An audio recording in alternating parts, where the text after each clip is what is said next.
Hello everybody, welcome back to Let's Play Hearthstone for Kaiserreich Serbia. Let us continue on from where we last left off. So we're currently in the middle of the Balkan War.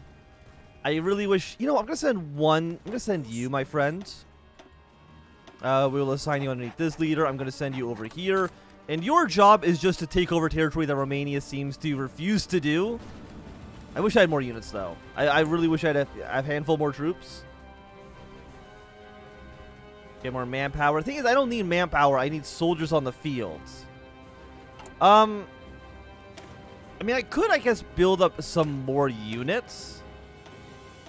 Like, how many guns do I have? 3.3k. Like, I can maybe train, like, 2 infantry will be okay. Yes, go a little bit faster. We're going to have you just kind of take over all this Bulgarian territory that, again, Romania refuses to even deal with. We might lose a little bit of territory in Kosovo, but that should be okay. I don't know why they're putting so much pressure around Sofia. I mean, I guess Sofia is actually still pretty nice to have. Like, who am I to judge? Thing is, we don't have a lot of units. Our unit number is actually pretty limited at the moment. Maybe go up and around. Get an encirclement over here. Take more cities in the south. They're also putting a lot of units here. Greece is kind of doing fine. I will say that Greece doesn't usually perform too well. Okay, now Romania is like, maybe we should redistribute our army at least a little bit, which is good. A little bit later than I would have liked, but you know what? I'll take it. 56 against you. More pressure on niche. What are we at capitulation-wise? 90%? I mean, I don't think we'll end up dying here. We're going to get some Romanian reinforcements. Go down to Burgos as well.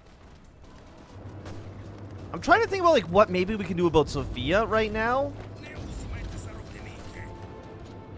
Okay, I can't have you marching your way towards Belgrade, though. That's asking a bit too much. France is doing good work here. Some pressure on Sofia. When will you be in this province? You'll be in that province in 15 hours. You'll be there in 1 hour. So we got to put some pressure on you. 70% here as well. Your defense is going okay. I'm happy to see that. 80%. Apparently, if naval... I'm guessing Romania has naval forces over here because they're getting a bombardment penalty. Or somebody is. No, we're getting a bombardment penalty. We're actually the ones that are fucking up here. See if you can maybe just walk around, take some more territory, get even like a weird encirclement kind of thing going on. Got some good work. France is trying to defend our tank position. I will say it's a little bit messier than I would have liked it to. Mostly because I would have liked to have some more infantry. Or more units, I guess, just in general. 95, 98, 58. Do I need you to fall back? Potentially, yes. Okay, so we also have the American Civil War. Classic 4-way. Okay, fantastic. Not the best that we could have asked for. The best is, the best is if they assassinate long. That would be the best outcome for us personally. Is Romania helping us out in this fight? They are. I think if we take Sofia, like, that should be the end of the war. Do not promote young officers yet. We want national Zuar coverage. We need that for proving ourselves to the people. We also need to own niche, but that'll resolve itself eventually on its own. 97, 98. We've taken Sofia. Fantastic. One of you needs to stay behind. We should be. There we go. Bulgaria asks for peace. The Bulgarian pack stands triumphant. We now will own Nice as well. So I will say it's a little bit of a messier war than I was originally hoping for. There we go. 10% stability. We modify Scar Nation a little bit. We add 90 days to all of our missions. Fantastic. Yeah, victory for us. You love to see it. So what's going to be happening now? We have 8 divisions, which is still, like, not a ton. But what's going to be happening now is, even though we've won the war against Bulgaria... the IMRO is going to be spawning down here in Macedonia. I think that is always 100% guaranteed to happen. I'm pretty sure. So we're just going to get our units ready for that right now. Yeah, but now we have 328 days. We have less than 50 army experience. Oh, we can do that just fine. The only reason we actually have 50 army experience is because of our one mod that we have installed. And we can easily fix that by going to Spear the Army. Weekly manpower. I mean, it's actually not bad seeing the size of our country. Cavalry attack, planning speed, railway gun. You know what? Just give me ideological loyalty. Give me a little bit more manpower. Because we're such a small country. Yeah, we're normally getting 98. No, we're normally getting 93 per week or per month normally. This is actually that's actually a pretty substantial gain. 2,000 free manpower per month. Especially since our max manpower is right now 61k. That's pretty good. That is pretty good. And that should automatically complete defang the army. Because now we have less than 50 army experience. The Serbian military, long a hotbed for reactionaries, conservatives, monarchists, and conspiracy seeking to control the civilian regime, was believed to be the greatest challenge to the newly elected SRP government. Even if it had failed to stop the ongoing cause of the revolution, however, its old conservative generals are now retired in their cabins, removed from power, all while a new guard of uppity officers are running the military like petty kings. The strength of the government among the military is greater than ever. So we need to get all three of these done. Just one is not good enough. I mean, once we're done, that will automatically prove ourselves to the people, and then we just need to increase our party loyalty. Right now we're at 18%, which is pretty bad. But if we just go down this tree here, we will if we go down this tree, we'll get enough we get enough party popularity. We should be okay. And are you still on political power? Again, like, most of this is not super important for us right now. And again, 300 days is more than enough. Legionaries have... Okay, so Bulgaria's got National Populist. That's fine. I think they may end up going back to war with us. I think they're one of the factions that do. And the IMRO. Speak of the devil. The mere mention of the Internal Macedonian Revolution Organization will fill elderly Serbians with troubled thoughts. An ultra-nationalist revolutionary terror group, the IMRO long fought for the Bulgarian Macedonia, with brutal pre-Viltrik uprisings in Ildian and Trivis against any power that got in the way of their so-called liberation of the Macedonian region. Since the Viltrik, Bulgaria's hegemony in the region has seen the IMRO go in the form of limbo, fading into history with their goal achieved. Our recent reclamation of Macedonia was always expected to be difficult to consolidate, but today the National Assembly received word the Bulgarian colonel and revolutionary Ivan Miryov has restored the organization, declaring an open war against Belgrade in the process. In the mountains surrounding the Vidar region, Voivodes of the IMRO have gathered to proclaim the independence of the independent state of Macedonia, and followed it with the call for all Macedonians to take up arms, evict the hated Serbian invader from their lands once and for all. Very cool. We're going to take another negative 10% stability. Is this considered defensive or offensive? It is considered defensive. Okay. Okay, lull in Macedonia. It doesn't really matter which we do. As far as I know, that's basically like a coin flip. We'll just focus on the north for now. That's fine. Also, we can't move units into Macedonia. They actually just get teleported immediately out, which is very interesting. I don't actually know how they do that. Maybe it's like a weird kind of fake demilitarized zone. I'm not too sure. But right now, we can't move units in here. Greece can. Romania can. We personally cannot. We're not, I'm not too worried about it. It's gonna make a big difference for us one way or the other. We'll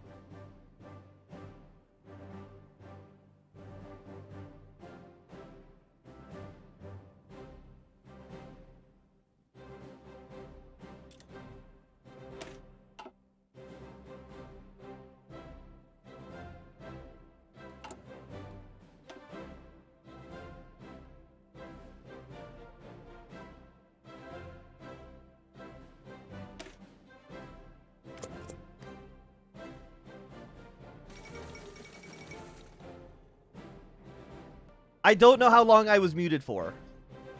I don't know how long I was muted for. Well, that's excellent. Fantastic on me there. I don't think too long, hopefully. My bad. I think I need a new wire. I think my cat's chewed my wire and it's like a little bit fucked up now. But for now, it's okay. It's okay. We don't need any of you right now. We don't need any of the propaganda. Panama Canal crisis. HOI4 is joining International. You love to see it. Madrid has fallen as well. So I want to send troops to... No, I can't send troops to CNT because we're actually in... We're technically in a war against IMRO. Okay. This is also an important event. We got to get through this. The assassination of Jasa Pronovic, the first president of the Serbian Republic and one of the most venerated statesmen of the Republican Party, Jakov Jasa Pronovic, has been assassinated today. The sudden and despicable act took place in a politician's home in Belgrade, which several armed agents suddenly forced themselves into and executed their victim without remorse. It was reported by the politician's son, Borislav, who happened to come by to visit a few hours later. Elected in 1926, Pronovic consolidated against the Republican Revolution and pursued vast reforms in order to establish what he perceived as a compassionate democratic nation. His career, both political and in literary affairs, preceded him for decades for the revolution too, and he had served in the ministerial positions as early as before the Weltkrieg. However, staunchly opposed to militarism and authoritarianism, he came into conflict with the conspiracy secret society, and so ultimately chose not to seek re-election. Because of this, his later support for the anti-conspiracy endeavors, rumors are abound that it was they who signed off on his life. The officers and generals in our lodging and circles understandably feel threatened. As omnipotent as their control over Serbia may feel sometimes, their network has always been fragile. And now that they have chosen to resist their influence openly, they have given us a warning, a line that they have drawn in the sand with Pronovic's blood. If you take any step further, well, others will suffer the same. Or perhaps that's only what they want us to think. The investigation and assassination begins. Before the military kills it, we may have a once-in-a-lifetime opportunity to cut the sword of Damocles above us. So we need to get this done. National populism minus 8%. Right now it's at 12. We need to lower it somewhat. So this removes it by 2%. 2%. 2%. 90% chance. Well, how much do we have? 97 right now. Okay, let's manufacture some evidence. And we will search the president's house. We will absolutely not make an alliance with the monarchists. Cannot trust that at all. Focus on the cities. It really doesn't matter. Again, I think it's basically a coin flip. I don't think I'm mistaken there. I think it's basically a coin flip. So give us a bit more. So we can get from 23, let's get us up to 28. You will then get us up to 32. You will get us up to 32. 32 plus 5 is 37. We need to get up to, we need to get up to 40, I believe was the number. It's either more than 40 or equal to 40. More than 40%. I think 40.01 still counts for that. Question available witnesses. 75% chance that this works. Right now it's a negative 12. They currently have 11. I believe that as long as the minus number is bigger than what they currently have, then it succeeds. I will test that theory out right now. And there we go. Yeah, so as long as the negative 12% is bigger than the 11%, we're happy with this. Clipping the wings of the hawk. Locked away in the lodges and secret discussion groups, the conspiracy and the rest of Serbian militarist lobby probably assume that the whims of the civilian government are little to worry about. They owe the republic to the efforts of the nationalist-minded conspiracy, and they would not dare to make any efforts to then show a force against them. They ended up paying for their overconfidence. With each passing day, more and more evidence of the army's hand in the assassination of Pronovic comes to light, all of which, coupled with declared propaganda and opinion swaying here and there, turned the populace against the military. The nation united itself into a cry for justice, not only for Pronovic, but for the hundreds of others who've been disappeared, executed, or crippled by the iron hand of the military. It is no longer 1903, and a revenge coup d'etat will not work. Hence, the conspiracy accepted its defeat. One by another, resignations came from the army and from the bureaucracy of officers and politicians who have been revealed to be complicit with the conspiracy, and see no other option but to step away. While it might only be a temporary victory, it is the first real one achieved against the conspiracy. Okay, so they're now, popularity is capped to 15%. Right now, they should be sitting at a nice 0. We're at 25. So what is that? 5, so 30, 30. So we have up to 40% off this right now. So maybe we'll be okay. We'll see. But we can also get this stuff done because the conspiracy has been basically crippled. 10% stability, some civilian factories. We got some good stuff going on over here as well. But we still can't do the third revolution. Not quite yet. But we will. We'll get there soon. Okay, they won the second round. Again, it's fine. I really don't think it matters which way they go. Okay, Russia declared war on everybody in Central Asia. Again, just focus on the cities. It really doesn't matter, I think. I would love if somebody would correct me on this. But I'm like 95.728% sure that it doesn't actually matter. But with a victory against Bulgaria, the crippling the conspiracy, and a war in Macedonia, I think this is going to be a good time for us to end this episode. So thanks everybody for watching. My name is Anthem. If you enjoyed, give me a thumbs up. Not enjoying, thumb down. You want to see more, subscribe, and goodbye.